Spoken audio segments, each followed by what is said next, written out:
Hi viewers, welcome to our channel. ఈ రోజు మన ఛానల్లో మరొక మంచి జాబ్ అప్డేట్తో అయితే మీ ముందుకు వచ్చేసా. సో మన ఛానల్ని ఇప్పుడే కనుక ఫస్ట్ టైం చూస్తున్నట్లయితే వెంటనే ఛానల్ని సబ్స్క్రైబ్ చేసుకోండి. సో ఈరోజు జాబ్ అప్డేట్ ఏంటి అంటే సిపిఆర్ఐ నుంచి ఒక మంచి జాబ్ అప్డేట్ అయితే ఇక్కడ రిలీజ్ చేశారు. సో సిపిఆర్ఐ అంటే సెంట్రల్ పవర్ రీసెర్చ్ ఇన్స్టిట్యూట్. ఇక్కడి నుంచి మనకు వచ్చిన నోటిఫికేషన్ ఏంటి అంటే ఇక్కడ ఉన్న జాబ్ వేకెన్సీస్ ఏంటో, దీనికి ఉండవలసిన క్వాలిఫికేషన్స్ ఏంటి, అండ్ ఎక్స్పీరియన్స్ ఏంటి, శాలరీ ఎంత, ఏజ్ లిమిట్స్ ఏంటి, ఇవన్నీ ఇందులో చూసేద్దాం. సో ఈ వీడియో స్టార్ట్ చేసే ముందు మన ఛానల్ని సబ్స్క్రైబ్ చేయడం మాత్రం మర్చిపోకండి. అండ్ ఇక్కడ వచ్చేసి jobs scientific assistant and engineering assistant and సాంకేతిక నిపుణుడు, జనరల్ 1, జూనియర్ హిందీ అనువాదకుడు, assistant general 2 and assistant librarian jobs అయితే ఉన్నాయని చెప్తున్నారు. సో దీనికోసం మీకు 10th నుంచి ఎనీ డిగ్రీ చేసినా ఎవరైనా కూడా అప్లై చేసుకోవచ్చు అని చెప్తున్నారు. శాలరీ వచ్చేసి 40,000గా చూపిస్తున్నారు. సో అదేంటో క్లియర్గా చూసేద్దాం.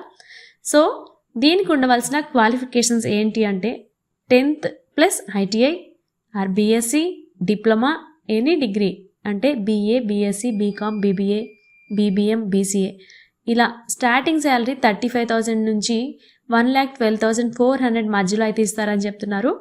అండ్ ఈ జాబ్ కోసం ఉన్న రిజర్వేషన్స్ ఏంటో చూద్దాం. సో ఇక్కడ సైంటిఫిక్ అసిస్టెంట్, ఇక్కడ వేకెన్సీస్ అయితే 12 వేకెన్సీస్ ఉన్నాయి. సో జనరల్ కేటగిరీలో 7 ఉన్నాయి అండ్ ఈడబ్ల్యూఎస్లో 5 ఉన్నాయి. So engineering assistant and general scientific assistant ఈ రెండు కలిపి జనరల్ కేటగిరీకి 7 వేకెన్సీస్ ఇచ్చారు అండ్ ఈడబ్ల్యూఎస్ కేటగిరీలో ఒక 5. సో టోటల్గా 12 వేకెన్సీస్ అయితే ఉన్నాయి. నెక్స్ట్ వచ్చేసి టెక్నీషియన్ గ్రేడ్ 1, ఇది వచ్చేసి including 1 post received for ESM. So ఇక్కడ జనరల్ కేటగిరీలో ఒక 4 వేకెన్సీస్ ఇచ్చారు అండ్ ఓబీసీలో ఒక 2, టోటల్గా 6 వేకెన్సీస్ అయితే ఉన్నాయి ఇక్కడ. అండ్ నెక్స్ట్ వచ్చేసి జూనియర్ హిందీ ట్రాన్స్లేటర్, ఇక్కడ జనరల్ కేటగిరీలో ఒకటే వేకెన్సీ ఉంది, అది జనరల్ కేటగిరీలో ఉంది. అండ్ నెక్స్ట్ వచ్చేసి అసిస్టెంట్ జనరల్ 2. సో ఇక్కడ including 2 post reserve from ESM. So ఇక్కడ 11 వచ్చేసి జనరల్ కేటగిరీ ఉంది. అండ్ నెక్స్ట్ వచ్చేసి ఎస్సీ కేటగిరీలో 1 అండ్ ఎస్టీ కేటగిరీలో ఒక 2 అండ్ ఓబీసీకి ఒక 2 అండ్ ఈడబ్ల్యూఎస్కి 7 ఇచ్చారు. టోటల్గా 23 వేకెన్సీస్ అయితే ఇక్కడ ఉన్నాయి.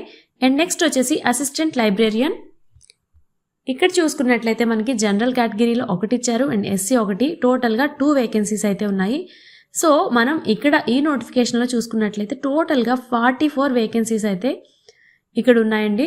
సో ఈ జాబ్ కోసం ఉండవలసిన క్వాలిఫికేషన్స్, ఎసెన్షియల్ క్వాలిఫికేషన్స్, ఎక్స్పీరియన్స్ చూసుకున్నట్లయితే సైంటిఫిక్ అసిస్టెంట్కి so first class BSc in chemistry from a recognised university with 5 years experience అని చెప్తున్నారు. అండ్ ఇక్కడ ఏజ్ లిమిట్ వచ్చేసి 35 yearsగా చూపిస్తున్నారు. అండ్ నెక్స్ట్ వచ్చేసి ఇంజనీరింగ్ అసిస్టెంట్, ఇక్కడ ఎలక్ట్రికల్ 4 అండ్ సివిల్ 4 ఉన్నాయి.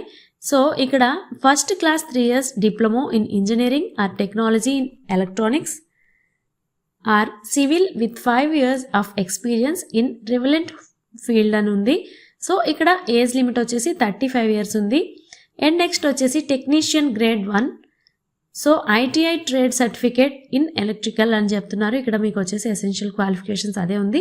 సో ఏజ్ లిమిట్ వచ్చేసి 28 years ఉంది. అండ్ నెక్స్ట్ వచ్చేసి junior Hindi translator, a degree of recognised university with Hindi and English as elective subjects. So చూసుకున్నాం కదా. సో దీనికైతే ఏజ్ లిమిట్ వచ్చేసి 30 years ఉంది. అండ్ నెక్స్ట్ వచ్చేసి assistant grade 2, so first class BA or BSc or B Com or BBA or BBM or BCA degree from a recognised university and minimum grade B in basic computer course conducted by National Institute of Electronics and Information Technology as a closing date of requirement application. So క్లియర్గా చూసుకోండి. ఇక్కడ age limit వచ్చేసి 30 yearsగా ఉంది. Next వచ్చేసి assistant librarian, so A university degree with diploma in library సైన్స్లో అయితే diploma చేసి ఉండాలి. సో ఇక్కడ 30 years ఏజ్ లిమిట్ ఉంది. సో మీరు ఈ అప్లికేషన్ సెండ్ చేయడానికి, ఆన్లైన్లో అప్లికేషన్ చేయడానికి లాస్ట్ డేట్ వచ్చేసి 25th May 25th వరకు అయితే ఉంది.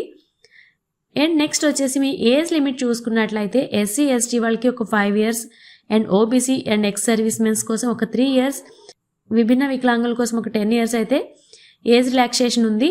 అండ్ నెక్స్ట్ వచ్చేసి శాలరీస్ చూసుకున్నట్లయితే మనం సైంటిఫిక్ అసిస్టెంట్కి 35,400 నుంచి 1,12,400 మధ్యలో అయితే ఉంటుంది.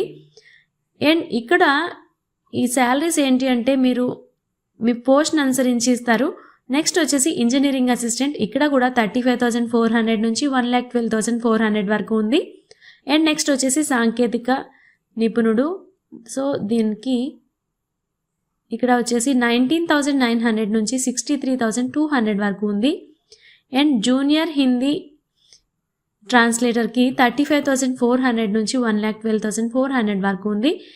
అండ్ నెక్స్ట్ వచ్చేసి అసిస్టెంట్ గ్రేడ్ 2, ఇక్కడ 25,500 నుంచి 81,100 వరకు ఉంది. అండ్ అసిస్టెంట్ లైబ్రేరియన్కి 25,500 నుంచి 81,100 వరకు అయితే శాలరీస్ ఉన్నాయి.